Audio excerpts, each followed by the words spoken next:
السلام علیکم حضور. وعلیکم السلام سلمہ. حضور میرا سوال یہ ہے کہ کیا اسلام کے ترقی کے لیے جنگ عظیم ہونا ضروری ہے؟ اسلام کے ساری دنیا میں پھیلنے کے لیے ضروری ہے کہ ایک تیسری جنگ ہو، اور جب تک وہ جنگ بڑی بڑی طاقتوں کا غرور نہیں توڑے گی اس وقت تک اسلام نہیں پھیل سکتا.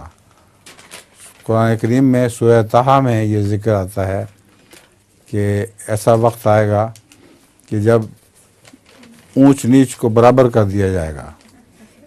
اس وقت یہ اس نبی کی پیروی کریں گے جس میں کوئی کجی نہیں ہے، یعنی رسول اللہ علیہ وسلم کی. تو اس سے پتہ چلتا ہے کہ تیسری جنگ عظیم اسلام کے پھیلنے کے لیے ضروری ہے. ٹھیک ہے، اب لطیفہ سنا دو. دو بے وقوف دوست دو موٹر سائیکلیں پر جا رہے تھے. کہاں؟ دو بے وقوف دوست دو موٹر سائیکلوں پر جا رہے تھے. موٹر سائیکلوں پر. جی.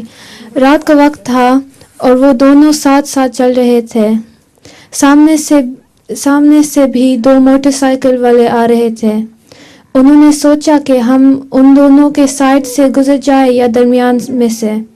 انہوں نے فیصلہ کیا کہ وہ دونوں کے درمیان میں سے گزر جائیں گے، مگر جب وہ بالکل قریب پہنچے تو وہ دو موٹر سائیکلیں نہیں بلکہ ایک کار نکلی.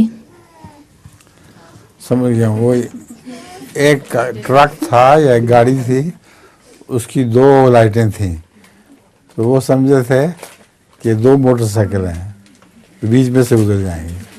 ٹھیک ہے جی. ہاں بہت دردناک حادثہ ہو گیا بیچاروں کا، اور تم ہنس رہی ہو. ہاں